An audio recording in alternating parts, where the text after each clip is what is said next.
Hey, it's Claude Johnson, and I'm here with Jimmy Dillon. How's it going, Jimmy?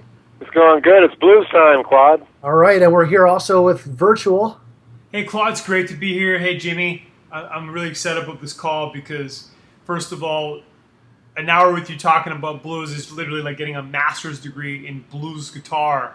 And of course, I'm really excited about just kind of hearing how you connected all these pieces to Rockin' the Blues Deluxe, which is coming out on July 18th, which I was there for the filming, and I have to say, Jimmy, I think it's your best product yet. Yeah, so we're going to talk about the new chorus, and we're going to talk about the Blues Tree. And right now, you can see a couple a couple names. We're just going to give you a little slice of the tree, and at the end, you'll see the big picture. But I want to kind of zoom in on some different areas. So T-Bone Walker. I mean, Yeah. That's a great one to start out with. For all of you that are blues aficionados, you're going to know who T-Bone is. But if you don't, we covered this on my DVD. He wrote Stormy Monday Blues, which is a classic. One of the things that I loved about T-Bone, if you can, and you can watch him on YouTube or whatever, is he was quite a showman. He was almost a predecessor to guys like Jimi Hendrix in terms of his use of the guitar as a behind the back and all kinds of angles, and he was extremely exciting, exhilarating performer. Besides being an incredible guitarist and singer, so T-Bone was definitely an inspiration to me and to a lot of other people. He was out of L.A., I think, and he did a lot of work in Texas. He toured the world and the country. So, yeah, a great guy to check out, and we do delve into that in my DVD course. I mean, T-Bone's style was a lot of single note riffs and Yeah, he had a real uptown style, didn't he? Very energetic and great runs and great phrasing too. Really classic phrasing. That's something that we as modern guitarists sometimes need to remember. I think is to really mean it when we say something on guitar, as opposed to just scales or playing too fast. He had great sense of melody, I thought. That's one of the things I love about your guitar playing, Jimmy, is that it's really about heart, soul, and feel. And why don't you talk a little bit more about the history of the blues and kind of the progression of it? I Well, mean, I'd just like to hear kind of your version of it. yeah, yeah. I mean, obviously it's a vast history, and I just want to start out by saying I'm not really a historian per se, and I'm not really a purist. I'm just a guy who loves the blues, and I know what I like and what I love. And what I do know about the blues in terms of my experience is, you had people coming over from Africa. You had the slaves coming over from Africa, and the music in the fields. Probably the earliest form of the blues was probably a West African, work chant. Somewhere in the field is kind of a call and response thing. But for our purposes, in terms of when the guitar came into to play, I think some of the early blues guys. I mean, you got to mention Charlie Patton because he was around the turn of the century, and he's one of the guys that we know guitar-wise who was just a wizard on guitar. And he was at a place called the Dockery Plantation. And the Dockery Plantation was after Emancipation, and a lot of great blues players, Howlin' Wolf, Son House, a lot of guys Robert Johnson were influenced by Charlie Patton. So he's kind of an unsung hero. Not as many people know about him as know about Robert Johnson and some of the other guys, and Wolf and people like that. So there was a real kind of wheel that came out off of the Dockery Plantation, and a lot of the great blues players sat at the feet of Charlie Patton, and then they passed it on to each other. Howlin' Wolf, Son House, people like that. Some of the early guys, Booker White. Those were some of the early blues guys, and those early guys. And I get into this in the DVD. You'll see me and hear me playing acoustic blues. Open tunings, clawhammer style. I'm going to show you that style. It's very, very primal. The blues is primal at its best, I think. It gets more upbeat and more big city later on with the Great Migration north, and we'll talk about that in a little bit. But right now we're in the Delta. We're what I call gut bucket blues. We're really down in it, the deep blues. So, what do you mean by gut bucket blues? Yeah, what I'm talking about is I'm talking about the primal aspect of the blues. And as I mentioned before, back in the early days, the blues guys that played the juke joints up and down the highway, up and down the Delta, they didn't have the luxury of a whole band behind them, so they had to make all the sound come out of their guitar and their voice and their body. So if you listen to early, Booka White and Charlie Patton and Robert Johnson, that kind of stuff, you'll notice that they got a harmonica strapped on, they're pounding their feet against some boards, they're playing claw hammer style, which we get into in the DVD, and they're singing and telling a story. So they're a one-man band. So that's what I mean when I say raw gut bucket blues. And as I mentioned before, Carlos Santana once gave me the great compliment. He said, "Yeah, I love your down in the bucket stuff, Jimmy." And that I took to heart because it's the deep raw blues. Okay, and we do get into that in the DVD. I illustrate how that's done, both claw hammer and open tuning and various techniques and stylings in the new DVD. So if you like that kind of primal blues, I definitely demystify it and kind of show you some ways to do it. So let's move to another section of the blues tree. Mm-hmm. And yeah, I mean, Blind Lemon Jefferson, I mean, he goes back even farther. Yeah, he was an early blues guy. He had a really specific way of singing and playing, almost a sweet kind of thing. He was really unique and really early on. His stuff was I would say a little more on the folk blues side, which I also love, by the way. People like Blind Lemon Jefferson, Reverend Gary Davis, and then later Mississippi John Hurt. They had kind of and Leadbelly especially, had that Rock Island Line, stuff like that. Real melodic, kind of not so much the scary Howlin' Wolf gut bucket stuff, but more melodic blues, which I like. It's kind of like almost pop in a way, stuff you can sing along with. Not your classic 12-bar blues gut bucket style. So these guys were they're more traditional folk blues, I would say, and they played a big part in the evolution of the blues. Now, how do you incorporate some of that stuff into your style? Because I notice you teach a lot of stuff that's very accessible, and you don't get it too much into the super complicated picking like that Blind Lemon did, or Well, the blues is a simple music. It's a humble music. It's not super fancy, and that's later. That's jazz. The jazz, syncopated jazz stuff. So when I show you breakdown stuff in my courses, we talk about a dead thumb, where you have a thumb just playing 1/5 on the first two strings. It gives you that kind of basis so that you can play a melody over it. And I teach some very simple kind of what I call interior melodies. And what that does as a solo performer on acoustic guitars, it allows you to have a really nice bass or wash under your singing.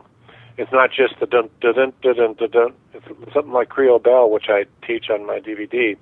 That's Mississippi John Hurt.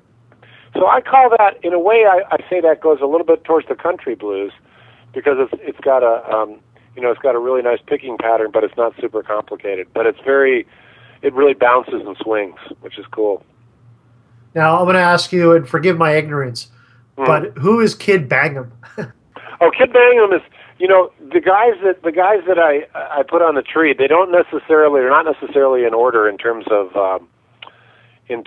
when they came up. Some of the guys at the bottom of the tree. Kid Bangham is a friend of mine that I threw him down there because he's a guy who studied the blues. He's a younger guy, actually in our time, but I put him there because he loves Jimmy Reed and he loves the old blues guys. He played in a band called the Fabulous T-Birds, the Fabulous Thunderbirds. And he's one of the guys that I know we'll talk a little bit later, the guys that I've actually played with, that I recorded with. I did an album called Raw in Europe, live in Europe. And Kid Bangham, he really impressed me as a guy who'd really done his homework in terms of history of blues and his way of playing it. So he's a real roots guy, so that's why I put him in there. I know it sounds like he's like an old guy from the 1800s or something. Yeah. It's funny. Threw you for a loop there. Excellent. Yeah. So let's. I did pepper in some other modern guys along with the old guys sometimes. They're not all in order. Let's keep going here.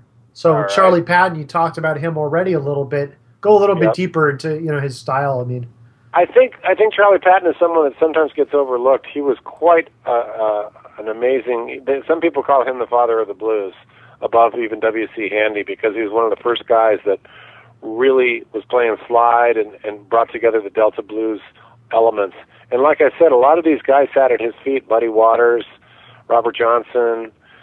They were heavily influenced by him. He didn't have the hits that those guys had. He didn't have the notoriety. But I think he was, all I want to say about Charlie Patton is if you want to look him up, you can find out some things about him and also understand that he was a colorful character, a real showman, and to some degree, he was an unsung hero. That's what I would say about him. Okay, moving on to some of the more modern guys like Eric Gale and. Yeah, Eric Gale, he's a cool player. I threw him in there, and once again, I have to say, I have to sort of do a little beforehand statement that, like I said, I'm not really necessarily a purist. I like guys that are a little bit off the beaten path. I like guys that have a little bit of an exotic style. Eric is, I think, a New York session guy. He played with Paul Simon. And I first heard his playing with a band called Stuff, which is, if you're listening to this thing right now, you might want to look them up. It was a great band. Cornell Dupree on guitar, Eric Gale on guitar. Fantastic. Some of the guys from Saturday Night Live band eventually were in that band. And so he was more of a modern guy that kind of put the big city slant on with a little bit of blue jazz in there, which I also include. You'll notice some other players like Robin Ford and Larry Carlton obviously leaned towards blue jazz, which I also really enjoy a lot. Lee Rettenauer, who I also had the good luck to play with. So, yeah. I like it when guys take it into other places. Steely Dan does that. I just saw those guys 2 weeks ago, the Dukes of September, with Donald Fagen, and phenomenal guitar player. I'm trying to remember the guy's name. I'll think of it later. But, yeah, they do the blue jazz thing, which I love. Yeah, and of course, Jeff Beck, one of the all-time British gods of. Yeah, I mean, there's Jeff, a guy who bends the blues every which way, right? I mean, he does things that are really surprising and whimsical. One of the things I like about Jeff is he has a great sense of humor in his playing. I've had the good luck of playing with a guy called Narda Michael Walden, who's Jeff Beck's drummer for the last 2 years and producer. And Narda, obviously we recorded some of our products at his studio. And, I get to talk about Narda, I get to talk with Narda quite often about Jeff Beck. And in fact, I was joking with Claude when we were doing that, I think it was a bass product. And I was saying, Claude, you're breathing the same air that Jeff Beck breathed a couple of days ago. And I think Claude's like, dude, I hope it rubs up on me.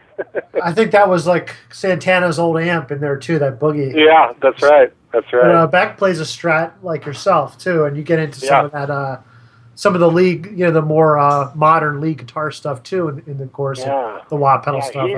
It's really something the way he plays with his thumb, and I do that too. And then, of course, the way he angles the way he works the wang bar is just off the hook. It's almost like a trombone.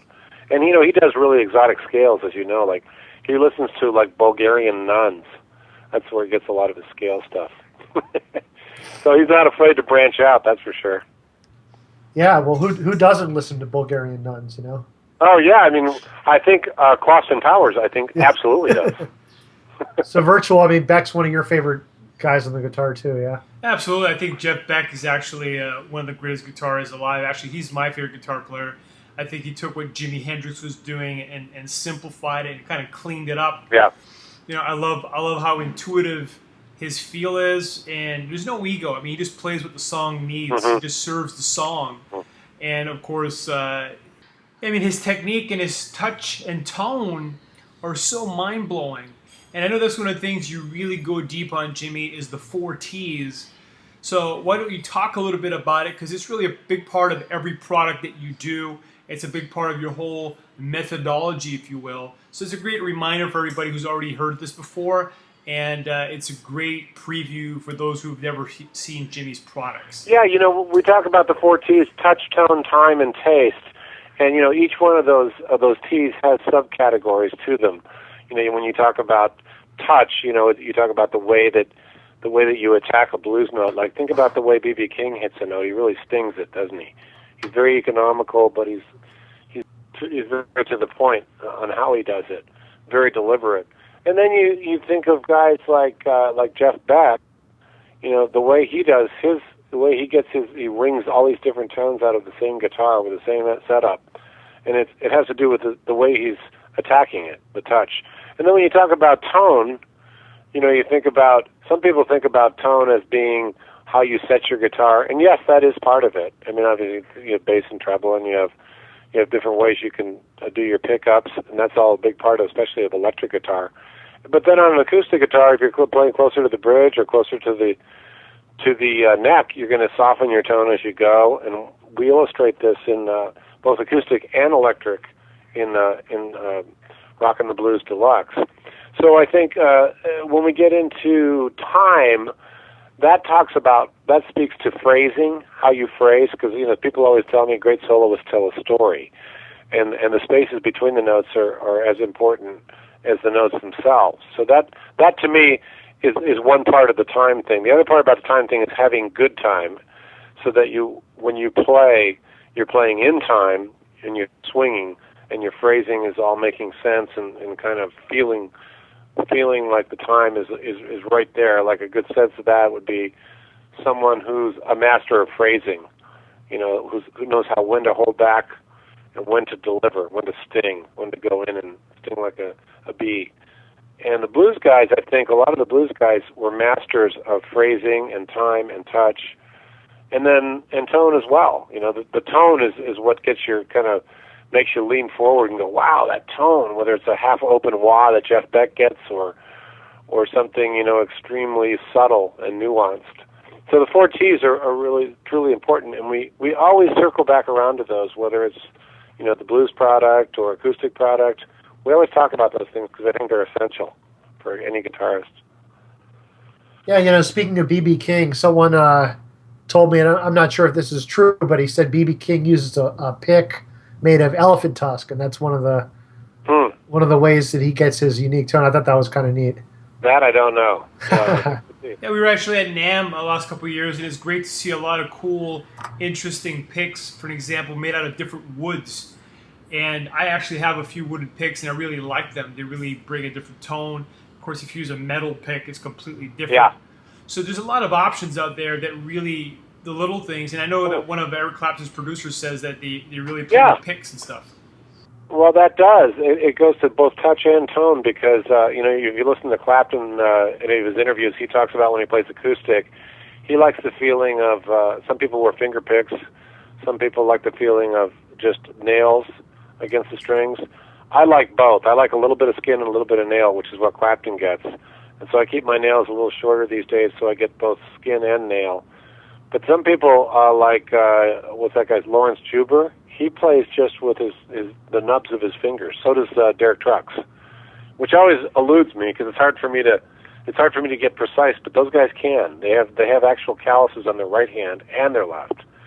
So it's interesting. But yeah, all those things, all those nuances are important to pay attention to, and vibrato as well. We didn't mention vibrato. That's a really important one.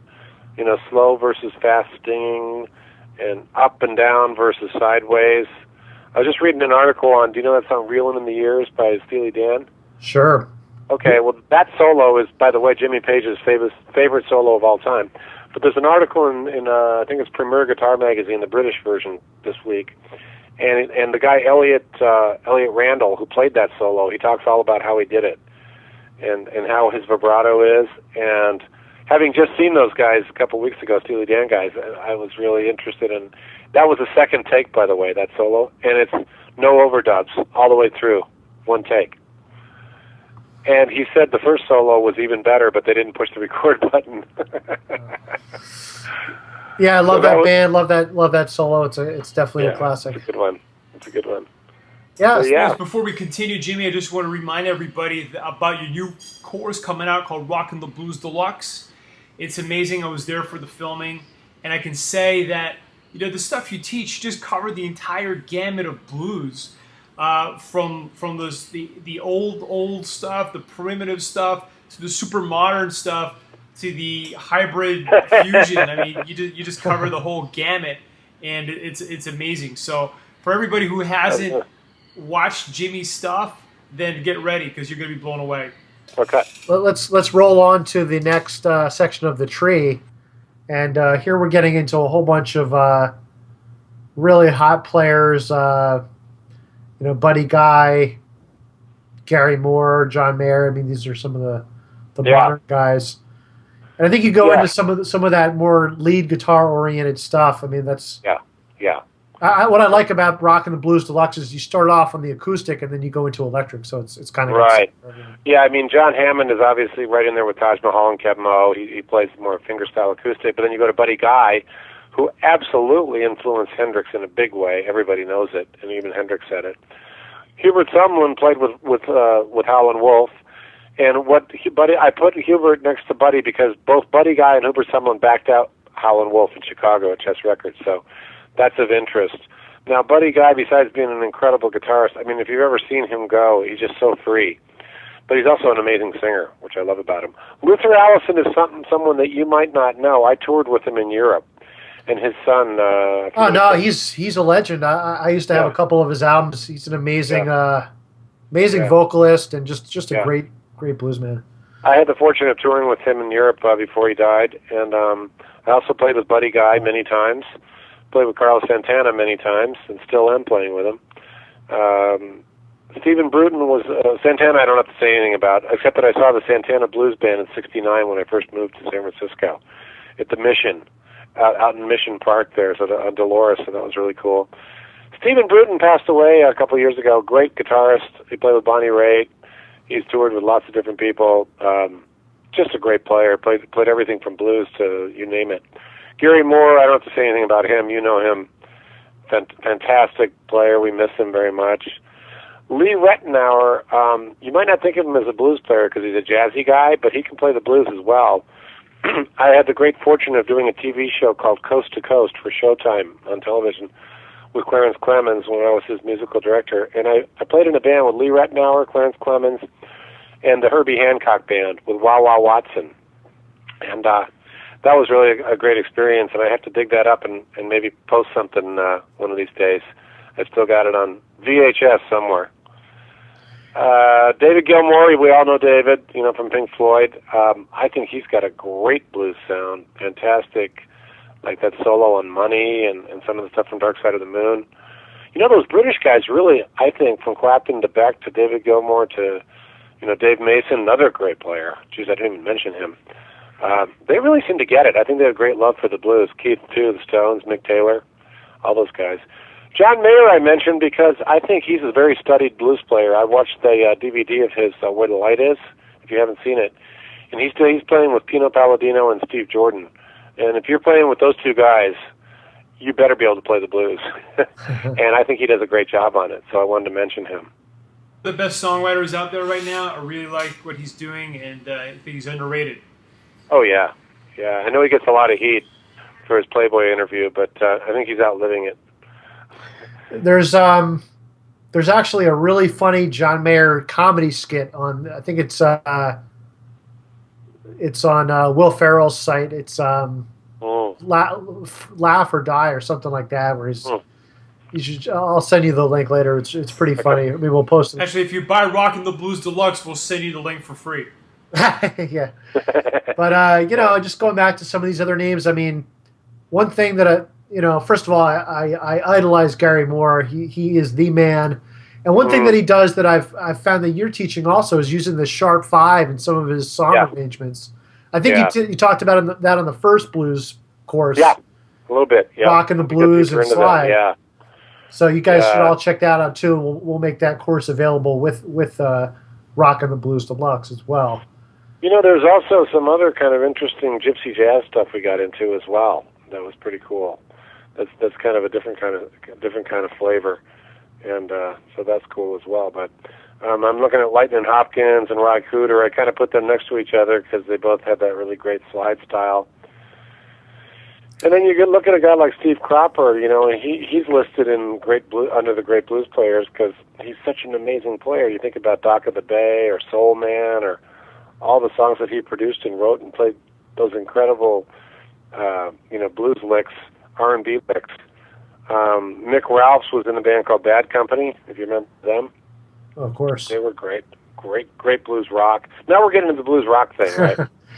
So, yeah, just finishing up on this section, I mean, yeah, like you said, a lot of people might not know Luther Allison, but I certainly do. And what was that like being on tour with him? I Oh, he was first of all, he was a total gentleman, a real gentleman of the blues, just a lovely man, and just shared his time, and it was really generous on stage. And he moved to Paris. You probably know this already, but he wasn't really getting much work here. He moved to Paris about 25 years ago, and he was idolized in Europe, and that's exactly why I moved to Europe in the early 90s, because I wanted to experience, some other places, other countries where they really appreciated American roots music. So he was one of the recipients of that, and his son is carrying on the torch as well. I think his name is I can't think of his son's name, but he's out there touring too. I think it begins with a B or something like that. Yeah. But yeah, I think Luther's one of those guys. It's like he wasn't necessarily like the fastest player, but he was so solid at performing and singing and. Yeah. Another guy like that, and I don't know if we're going to get to him later or not, but I don't want to leave him out, was Albert Collins. We'll get that later. Never mind. I'll get to we're going to get to. I didn't want to leave him out because I noticed that we're. Yeah, he's definitely a legend as well. So let's keep going. Okay. We kind of covered some of these guys. Steve Cropper and. And Ry, we all know. I mean, Ry Cooder, great slide player. John Fahey was a great picker, great acoustic picker, and more traditional. That's why I put traditional there. And I put him next to Lead Belly, who played a 12-string. John Fahey played some 12-string. Jorma Kaukonen, same thing. Reverend Gary Davis. You'll notice they're all around each other because they have that traditional picking style. And Jorma was one of the inspirations for me to start Blue Star Music Camp. And by the way, guys, we just found a space. We got our very own space in Mill Valley. We're going to call it Blue Star Studios, and we're going to be teaching year-round now. So I'll be glad to know that. Thanks to your help. Well, that's great news, man. We love supporting Blue Stars. I think it's a great thing. Yeah, good stuff. Hey, you know what? I actually got a chance to interview Jorma a couple months ago. He's one of the guys in the backstage with the Legends interviews as part of the Guitar God Club. So cool. Nice. You guys will all get access to that too if you're great guy, great player. Yeah, nice guy. And so let's flow right along to Robert Johnson, the King of the Blues. Yeah, we're looking at some Heartland stuff. Obviously Robert was considered the King of the Delta Blues. There's really nothing I could say about Robert Johnson that hasn't been said. I will mention that once again that Charlie Patton was part of his inspiration, but what the songs that he recorded in his young life have basically changed the whole landscape of American music. Let's face it. And think about Crossroads by Cream. Where'd that come from? So I wrote a musical called Ascension of the Blues that some of you guys are familiar with, and you can go on YouTube and look at our little clip. If you just put Ascension of the Blues, you'll see a little 10-minute clip on it. But Robert's in there, and all the other people we're talking about, and he was really something, wasn't he? He was just insanely good. Those fingers, you look at the picture of him and those fingers, it's just like spidery, really something. Now you played with Keb Mo, right? Yeah, I played with Keb Mo many times. I opened up for him on some gigs, and then I played actually with him more recently with a benefit concert we did called Let the Sunshine In with Keb Mo and Sting and a whole bunch of other people. And he's a great player, great singer, great songwriter. I think he carries the torch from Taj Mahal, who I totally worship. I've played with Taj many times. And Taj, I think, takes from Mississippi John Hurt and Lead Belly and some of the early guys, Fred McDowell, that I didn't mention. I probably should have. Hard to get them all in there. Yeah, again, one of the things I really like about the way you teach is that you keep connecting what you do and you give credit to where the information comes from, if you will. I think that's important. And I mean, for me as a student, I love hearing this stuff. I love hearing where did you get that from? Where's this little lick from? Yeah. What's the history behind it? And then it kind of gives me a bigger picture, a deeper understanding, if you will.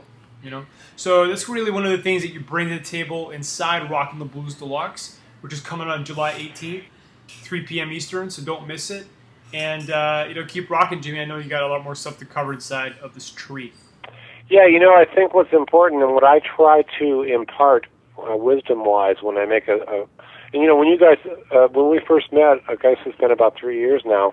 I remember you guys, the three of us had conversations about how can we make a product that's more than just teaching a lick, that's actually educational in a different way, that shows how to play intuitively, shows how to feel the music. And I think, from my point anyway, I like to sort of do some storytelling, whether it's a picture of John Lee Hooker behind me, and talk about what it was like to meet, a hero of mine and look into his eyes.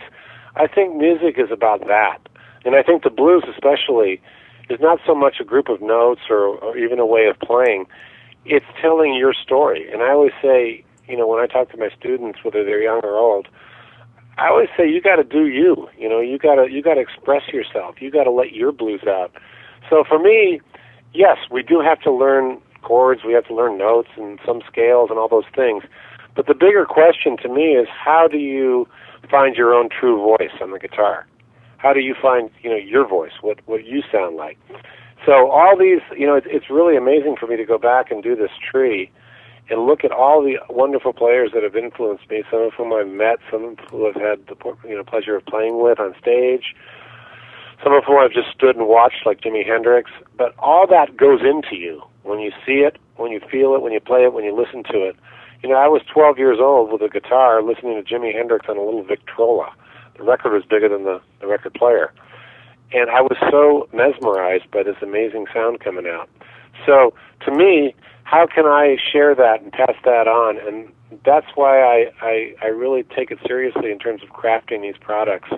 I think it takes 3 hours to tell the story. When we do a 3-hour project, it's a big deal. But I do a lot of prep, and I really think about it. So I hope that it comes across that way. Well, it really does. Certainly does to me. I own probably about 20 different guitar courses here, and you're the only guy that actually really enjoy watching, except Claude maybe. But I mean, I sit down on the couch with my guitar, and I really get it. I get it on every level. My brain gets it, my fingers get it, my soul gets it. And what I like about it is, like you said, you take time to craft the product. You're not just winging it in front of the camera, which I know a lot of guys do. Mm-hmm. So it's great to see you actually, give a story, give the history, and then break it down into super easy, simple, understandable concepts that I can just plug and play right away. I don't need to study. I don't need to figure things out. There's no scales. There's no theory.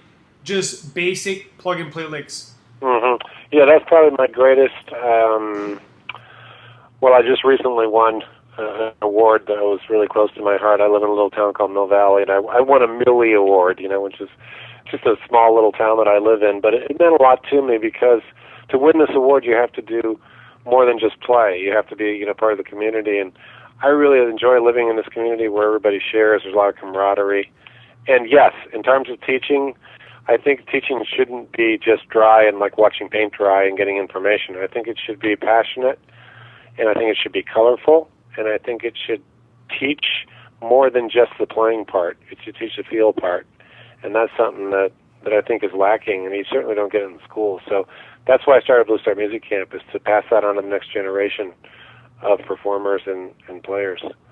So yeah, I think that's a big part of what we're doing here. All right, let's talk about John Lee Hooker. Yeah, baby. John Lee. Oh man. So Jimmy, you were just saying about you gotta do you. I love that story that you always tell about. About John, yeah. Tell us again. John Lee Hooker, obviously, John Lee Hooker sold 1 million records in 1948 with a song called Boogie Chillin', and he's got that it's called a boogie.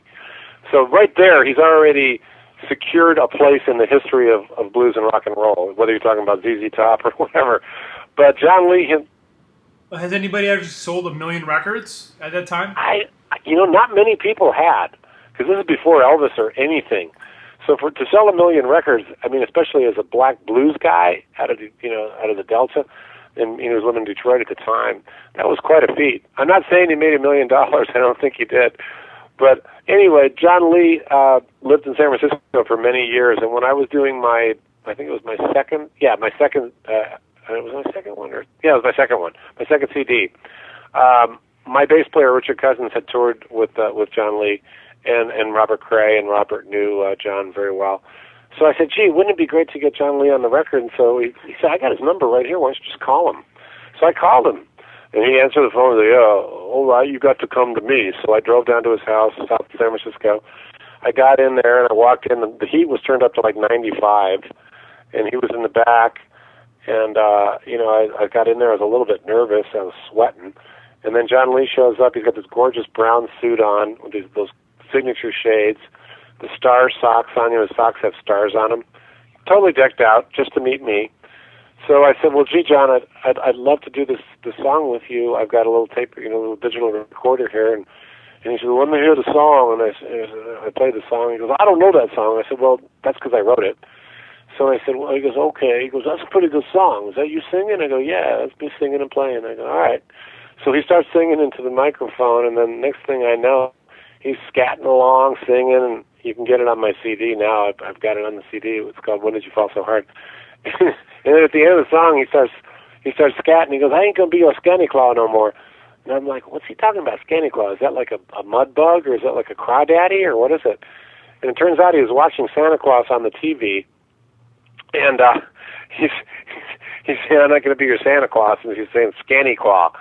So that was his version of that. But he did say one thing to me that stuck with me. I said, John Lee, you're just so amazing, your voice and the way you play.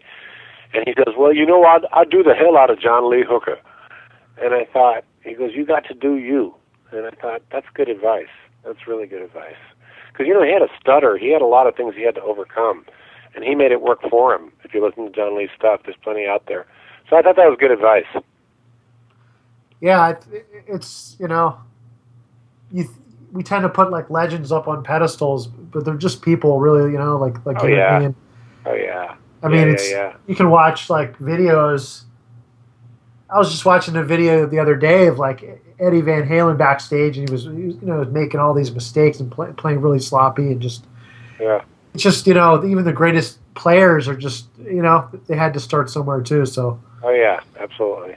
Don't anyone listening to the call, don't think that you can't play the hell out of the blues. Yeah, well, the blues is a very simple music. If you can play with feeling and mean it, you can play the blues. It's that simple. So there's a lot more to this tree. Let's keep going. Yeah. So you were talking about Albert Collins. Yeah, he's definitely another legend and another guy. I mean, there's not much we can say about B.B. King, Muddy Waters, those guys. It's all been said. So we'll move on to. I'd like to talk about some people that maybe don't get as much press. We probably all know Mike Bloomfield by now. If you don't, you should. One of the great white players out there. Elvin Bishop played with him on East West and Paul Butterfield Blues Band and all that. He played with Bob Dylan on Like a Rolling Stone, Mike Bloomfield, and many other great tracks. He's somebody worth looking into if you haven't. Robert Cray, we all know by now, great touch player. But Albert Collins, you might not know as well. He was called the Iceman. He played in a minor tuning. He would open tune to a minor chord and then capo up, regardless to think of what key he was in. He just changed it with a capo. Played with his thumb, and he played a Telecaster, and he played like an ice pick. He had like a really frosty, like great sound. That was one of his hits, Frosty. So I would mention Albert Collins as an unsung hero, or not as well known, but phenomenal guitar player, worth checking out. Definitely. I've played with Elvin. I've played with Mike. I've played with Robert Cray. I've had I've seen Muddy Waters. I've played with B.B. King a couple times. Recorded with John Lee Hooker. Met Clapton. All these things are great, but they're just brushes with greatness. You still got to find your own thing. So no matter how many people we play with or meet, or big stars, small stars, still up to us to come up with our own voice, I think. And that's the deal. Yeah, I love Albert Collins. And Mike Bloomfield. Yeah, great. So where are we? Let's next go to frame? the next. Yeah, so next frame. This is a guy, Amos Garrett. Are you hip to him? No, fill me in actually. Okay, well, Amos Garrett. If you don't know anything else, all you need to know is this: "Midnight at the Oasis" by Maria Muldaur. Do you know that song, "Midnight at the Oasis"? I can't say no. Okay, go to "Midnight at the Oasis," Maria Muldaur, and check out the guitar solo. It will blow your mind. He's bending strings in both directions. Okay, so he's pushing it up and pushing them down from down below the lower strings. This solo is one of the best all-time solos. David Lindley plays with Jackson Browne. You probably know him. Great slide player. Looks like, did I have Johnny Winter in there? I'm not seeing. I think he's on another. Yeah, that might be half of his name there. Yeah, Johnny Winter, great slide player. Modern blues experiment worth checking out. Joe Walsh, not necessarily a pure blues guy, but what a rockin' player. Incredible. Got his new record. Harry Manx, extremely exotic. He learned in India. He has sympathetic strings. Canadian dude, very worth checking out. Lowell George, one of my favorite slide players of all time, Little Feat. Chris Whitley is a guy, if you don't know Chris Whitley, you should. Great singer-songwriter, passed away unfortunately. Great slide player, plays a national through a Marshall, Overdriven. Ben Harper, great slide player, great singer, getting very famous these days. Plays a Weisenborn lap style. Bonnie Raitt, local, I played with her. Lives in Mill Valley. She's fabulous. Kelly Joe Phelps, love him. If you haven't heard his slide playing or his guitar playing, great guy. Elmore James, classic, slide guy. That's My Broom. Lightning Hopkins, same thing. Ry Cooder, fabulous. All the slide guys right in a row. I would say of that bunch, you might want to check out Harry Manx, Chris Whitley, and Amos Garrett. If you don't know him, worth checking out. Yeah, I mean, Elmore James is one of my favorite. I think he might be the best blues vocalist in my opinion. Fabulous. And he did a lot of those songs that you didn't necessarily know was that he wrote, like Dust My Broom. Everyone thinks Robert Johnson, or The Sky Is Crying, and everyone thinks that's from Stevie Ray. But Elmore James, and he's got a real rootsy style, which is kind of your similar to your style, Jimmy. Yeah, we get into, by the way, in the DVD, Rockin' the Blues Deluxe, I do get into some open tunings. I do get into some bottleneck guitar. And I kind of keep it basic and simple, but I show you some great little figures and great ways of doing it. And if you're so inclined, it's at least a good start for you. I keep it fairly simple, though, but it's effective. And I see where... So why don't you talk a little bit about Rockin' the Blues Deluxe? I mean, from your perspective, I was there for the shooting, and it was just amazing from my standpoint. I saw the final. Yeah, it's interesting. That one kind of exceeded my expectations. We got into it, and I think we were having so much fun making it. I think we even had extra footage at the end. But we went all the way from sort of parlor style, early traditional blues. I think we spanned. One of the things I like about it is it spans a lot of years, all the way to modern blues. So you get some acoustics, some finger picking, some hybrid picking, some regular picking. You get open tuning, several different open tunings. I show you some great inversions that you can have fun with. Then we touch on slide guitar. And then we plow right into some electric stuff. We do some, I've noticed that one of the biggest hits I've gotten on our little teasers is the wah-wah blues. Did you notice that? We're getting a lot of response from that, and I answered some of those questions. But I go into some of the more exotic things, and people seem to be responding really well to that. So I think people want something that's just not the same old blues. They want different slants, different ways to come at the blues, and that's what I do. And so I think maybe that's why it is one of my very favorites. And we do get a little bit eclectic with it too. We go down the road less traveled a little bit. I think that's important to do. We've all heard the basic stuff, but you got to hear the other stuff too. So, a lot of music is blues informed, I always say. The blues is the roots, and the rest is the fruits. So let's keep going here. Well, now we're in slide world, okay? Johnny Winter, great slide player. Joe Walsh, great slide player. Lowell George, Little Feat, fabulous. Chris Whitley, we talked about. Sonny Landreth, you're hip to Sonny, right? Great slide player. Excellent. Yeah, he took Ry Cooder's place in the Goners with John Hyatt's band. But Sonny is, he's on fire. That guy.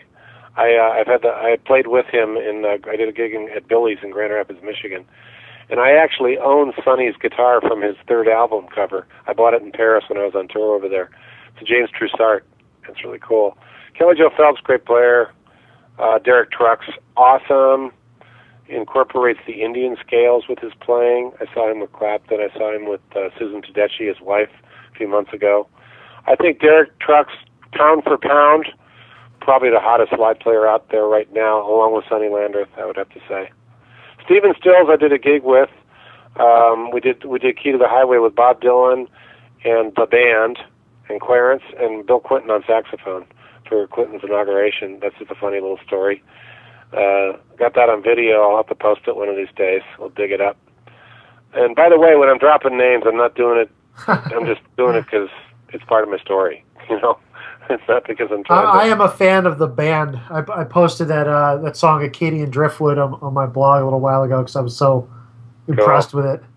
Cool. But yeah, you know, you get into more slide stuff on the first one that we put out a couple years ago. Yeah. Rock and Blues and Slide. Yeah. So that's definitely cool stuff. And if you don't own Jimmy's first blues course, hold off because we're going to have some special packages for you on the 18th. Yeah, you can get both of them. Oh. Definitely good stuff. All right, Yeah. so moving along here, Chuck Berry. I mean, yeah, you know, it's funny that I mentioned Chuck Berry because I looked at top blues players of all time. I looked it up, and he was in there. Chuck took the blues and made it into rock and roll. That's what he did. He was one of him and guys like Little Richards and, you know, Big Joe Turner and some of those guys, Ike Turner too. But, you know, I put Keith right next to Chuck because I had to, obviously. You know, Keith Richards was so influenced by Chuck Berry. He did that movie, Hail, Hail, Rock and Roll. If you've never seen it, you should. Fabulous movie with Chuck Berry and Keith Richards producing. Mick Taylor, killer player in the Stones. Amazing. That solo on Can't You Hear Me Knockin'? Whew. And he played some great blues on Let It Bleed and a couple of the Stones albums. Billy Gibbons, one of my favorites. ZZ Top. Talk about an economic player that just nails it.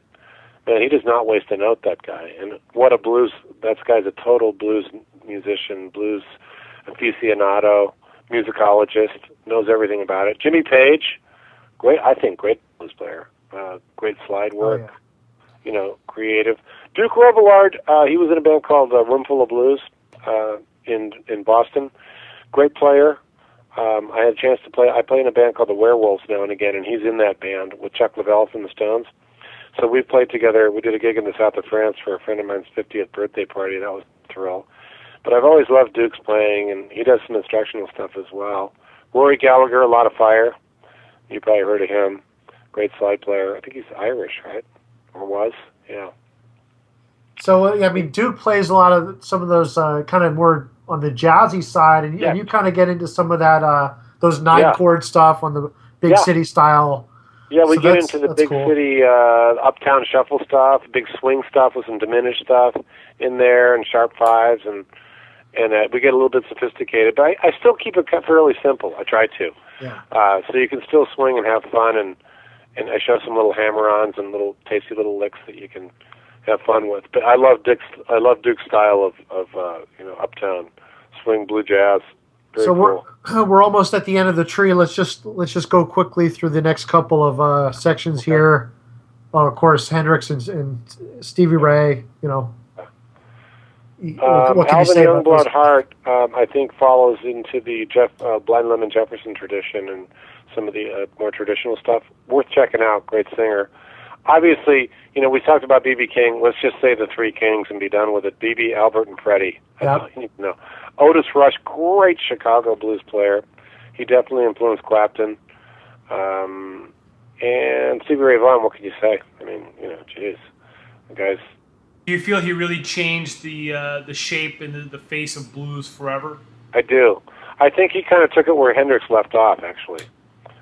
Yeah, he was obviously hugely influenced by Hendrix, and then, you know, a lot of Albert King, Hendrix, and I think Tal Farlow, I think, was one of his other influences because he had that jazzy touch. But yeah, I think Stevie did. I think he made it more accessible, don't you? Yeah, I think he kind of sped it up, cleaned it up, and added some blues to it, and then boom, you know, you had Stevie Ray Vaughan style. Yeah, he definitely rocked it. Jimmy Vaughn is more of a purist. I've seen Jimmy many times. He's still around and still playing. He's not as flashy as Stevie, but he's got a great sound. He plays without a pick too, and he capos up. He kind of takes his cue a little bit from Albert Collins, I think, a lot of his stuff.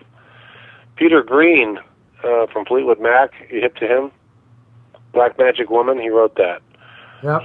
He played on all the early Fleetwood Mac blues albums. Great player. Considered by many to be one of the greatest British blues players of all time, up there with Clapton. Worth checking out. Alvin, we talked about. Larry Carlton and Robin Ford I put together because they're blue jazz guys. If you don't know them, you probably actually do because they played on everybody's records.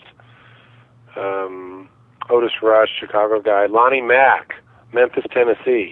He did that version. Great Texas player. I opened up. Funny story. Lonnie Mack is a legendary guitar player. He did a lot of instrumentals in the '60s and stuff. And we were doing a benefit at a little club called Sweetwater that you guys know about. And I was standing in the crowd. I paid my $35, which at that time was a lot of money, as in the early '90s, to see the Santana Band play. Lonnie Mack was supposed to open, and he was at the airport fogged in. So the club owner sent me a note and said, "Would you open up?" So I went home and got my National, Stacy, and who's in my DVD, by the way, my National guitar that I sent you a picture of. And so I went and opened up for the Santana Band, and that's when Carlos made that mention of the Gut Bucket, that he liked the Gut Bucket stuff. And then Lonnie Mack came back later. He finally got in. And the funny part was that I got interviewed for the newspaper the next day, and they said, "Well, did you at least get a refund on your ticket?" I said, "Yeah, I got a refund." But Lonnie Mack was playing a flying V. It was awesome. Yeah, really cool. Jimmy Thackeray, great player.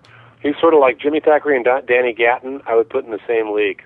Danny's gone, but Jimmy's still around. If you ever get a chance to see him, he's from D.C. area. They're kind of more on the shreddy side of things. Jimmy can get after it, definitely. But he's a great side player as well. Yeah, he can do pretty much what he wants. Have you seen him? No, I used to have. I think I had his first album, which was Heartbreak Motel or something like that. Oh yeah. Empty Arms Motel, something like that. Yeah, he does a good version of Rude Mood by Stevie Vaughan. But and that's I think we touched on most of the players that are of worth mentioning. But there's more. I'm probably going to add more now that we've talked, because I've thought about other guys and gals that I love. We should mention Elizabeth Cotten and Bonnie Raitt. They're the only two women on there. She wrote Freight Train. She was a beautiful player. I'd like to mention her. And you play with Bonnie Raitt and stuff, right? Which is pretty cool. So here's the tree in its full glory. Jimmy did all this by hand, right? Sure. And so thank you very much for taking the time to do this and taking the time to be on this call with us. Because I know, listen, I mean, you're a busy guy. You got students. You can be making money all day long, recording and teaching and all this stuff. So it's great. We're blessed to have you as a teacher, and keep doing it. Yeah, well, I enjoy it, and I learn a lot every time we have these conversations. It always gets my interest, and I get up on YouTube and start looking for, things that I might have missed or whatever. So we all have to share with each other. I think that's the deal. There's going to be people that I'm sure will come up with great ideas from our conversations. So that's the idea, is to inspire each other, right? Absolutely, man. It's all about inspiration in life. That's my new mantra. Whenever there's something that's bothering me, it's like I can get caught up in anxieties of life, or I can choose to just be inspired. I love playing guitar. It's just it keeps me in tune with with feeling good. So yeah, and your DVD is it's a great vehicle to get inspired, and you got to keep playing. You got to keep putting new information in your head. It's very easy to get stale. And I think it's so exciting to learn a new lick or a new chord or a new song. I think that's just something that keeps us going as musicians. And getting out and playing. I've been playing all these different gigs lately. I played in Carmel this weekend. We played this big kind of celebration down there with a violinist named Dick Bright, who's a great player. It was like two acoustic guitars, me and Lauren and Dick Bright, and a fabulous singer. And then I'm off doing a blues gig, and then I'm doing an acoustic gig over here, and then doing a show with Robin Williams and Dana Carvey for kids, and that was really a great blues night. Did I tell you about that? Yeah, we put the pictures on the blog. I mean, I was like kind of blown away. You're just jamming up there with like Robin Williams. Like he's like your buddy down the street, or something. Well, he wasn't really invited. He just came. That's awesome. Because Dana was doing it, and Dana and I did sort of a chop my broccoli moment. Next thing I know, here's Robin Williams grabbing the harmonica from a harmonica player, Mike Peliquin, who, by the way, we're going to be doing a product with here soon. And he said, I wouldn't have lent it to anybody, but he is Robin Williams. And he did this whole like Facebook blues thing. It was hilarious, sort of a John Belushi kind of thing. And he played good harp too. So maybe we'll get Robin to visit us next time. Good stuff, man. And that was awesome, Jimmy. Again, I just want to remind everybody, Rockin' the Blues Deluxe, available Wednesday, July 18th. And you can go to rockintheblues.com/blog and see some samples. There's a lot of great stuff on there. Yeah, that turned out good. And you can actually maybe get some Jimmy a comment. Sometimes he's on the blog, which is pretty cool. Anyways, this is Jimmy's best product. The information, the quality of the filming, the angles, the video editing, the whole 9 yards just went to a whole new level. And this is obviously Guitar Control's best blues product. And we got a lot of great stuff. Guitar Control's got a lot of great blues courses, but I think this one tops them all. And I think it was recorded at Studio D, which is one of the best studios out in San Francisco. So the sound is absolutely pristine. Kenny Wayne Shepherd recorded there, among many other things. So again, Rockin' the Blues Deluxe, available July 18th.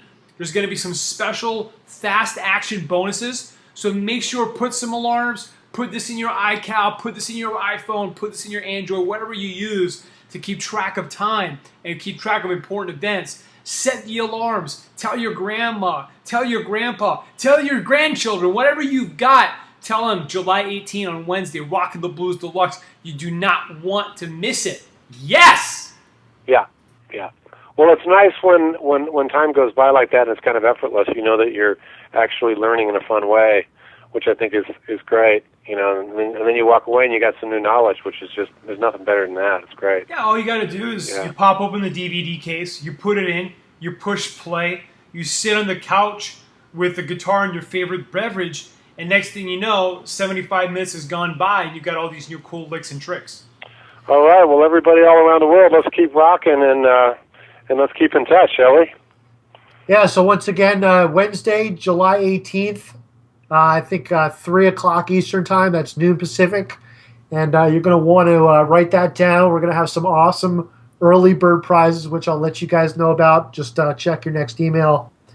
And it's going to be a great product, and once again, you're going to get the tabs with that. 3 DVDs of acoustic and electric blues. So we're real excited about it, and hope you get on board.